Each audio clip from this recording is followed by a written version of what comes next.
In part 5 of the Madrid Sweater, learn to seam the shoulders together right on the machine. This seaming technique can easily be used on other sweaters too, so it's a great one to add to your skill set.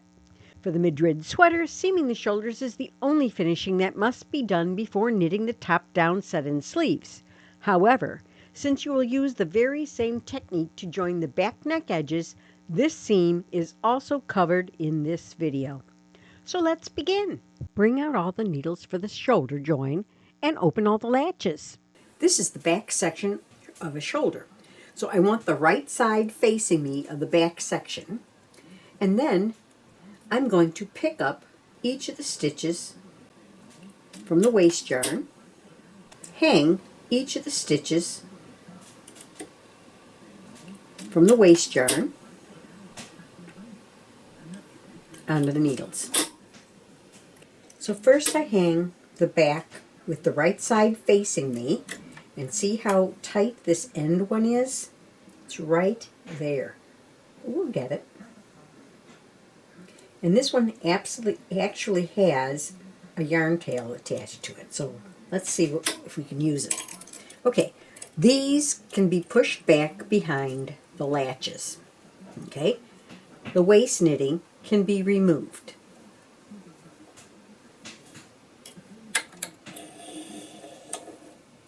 Okay, there you go.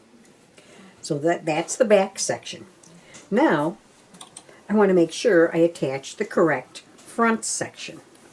In this case, you're going to hang it so that the right side is facing the back or the machine, so the right sides are together. If that's the case, just make sure that your underarm is on the same side as the underarm of this side, which it is, right there.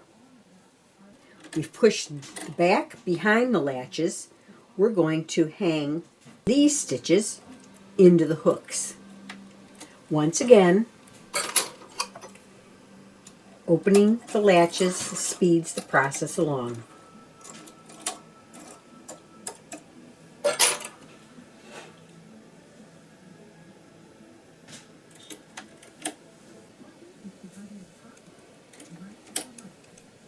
And get down to the end, they usually get tighter, so I'm just being careful, and it works out perfectly. Once again, you can remove the waist yarn, but keep the knitting.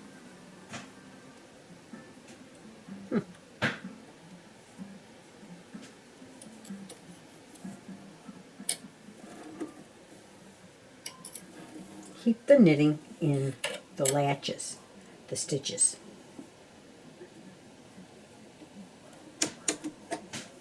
And this waist knitting doesn't want to seem to come out very easily. That's all right, we'll get it. There we go.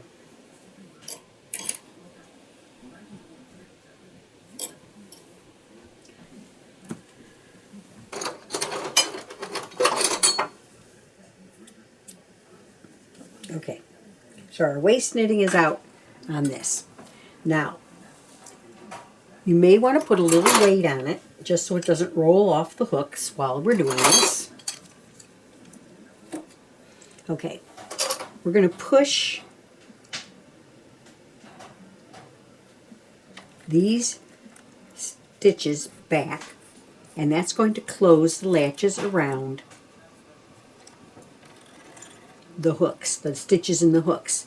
And then we're going to manually knit them off from one end to the other. You can start at either end.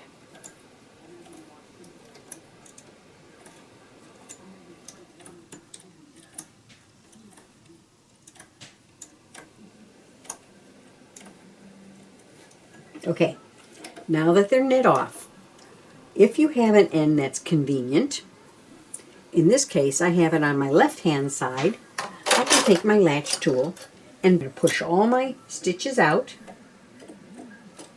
and bind off around the gate pegs from the left to the right and pull it through. Pick up the next stitch, pull it through too. Pick up the next stitch. Now I'm right-handed, so this is awkward for me, but you can do it. It's manageable. But if I have an available end, I will use it. Otherwise, I'm going to add a new piece of yarn, and that's okay too. But you can work it from either the right to the left or the left to the right, whichever you desire. At the end, just pull this loop through. We can remove our weights, and let's see how our shoulder looks. Pop this off and turn our work. And look how neat that shoulder is. And this ridge in here, it adds support so your shoulder doesn't fall off from the weight of the sleeve. That's it. That's how you join the shoulder. Now we're going to do the exact same thing for the back neck, because in this pattern the back neck is knit as part of the front, and I do need to join it to this part. So you could actually leave this go until the very, very end. But I'm going to do it now. With the right side of the knitting facing you, hang the 17 stitches on the needle bed. And if you didn't realize this, this is exactly 17 needles from end to end of your needle pusher. So you can quickly count things off. And I'm going to hang this in the same way. Use my handy dandy little tool.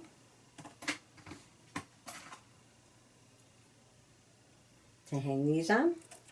And for the back neck, you say, oh, why don't you Kitchener that? I found that because in the middle of this back neck piece, there's a tuck stitch. And if you Kitchener it, Kitchener stitches are always a half a stitch off. And I've done it, and I realized that I get a better look if I do this. It comes out much nicer. So the right side of the knitting is facing me. When I put it on the needles, push them all back so they're behind the latches. Then, making sure this is not twisted, I'm going to hang this part so that the right side of the knitting is now facing the machine. And I also, just so you know, it doesn't matter whether it's the right or the left that goes first. I just like to have the yarn tail on the right-hand side because I'm right-handed. If you were left-handed, you probably would want the yarn tail on the left side so that it's easier for you to latch off. Because I'm going to use up my yarn tail as much as I can.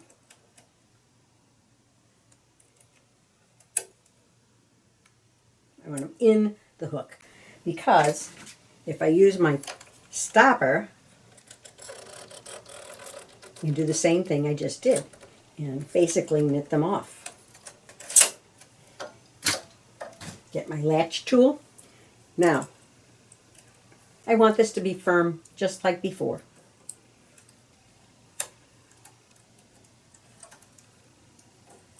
So now I can just pull it off. Now look at how nice that neckline is for that back neck. And do you see how here's the fold point right there? Okay? So when it folds over, it's perfectly even and looks really neat. And that's quite flat. So I did the necessary stuff, which was the shoulders. I also seamed this because I don't like those last loose ends that could come apart. I also took the liberty of marking my dead center on my back neck, and that's exactly where the seam will line up here. This I will just mattress into place, okay? And it'll come out just perfectly on the back. I'm not doing anything on the inside of the facing yet, and that's because I have other things I could do. There's a lot of could do's, but there's the half do's are what we needed to get to the sleeve. Now we are ready to begin the top-down set-in sleeves. See you then. I hope you enjoyed watching this video. please take a moment to subscribe and ring the bell to receive notifications of upcoming videos and events. Happy machine knitting!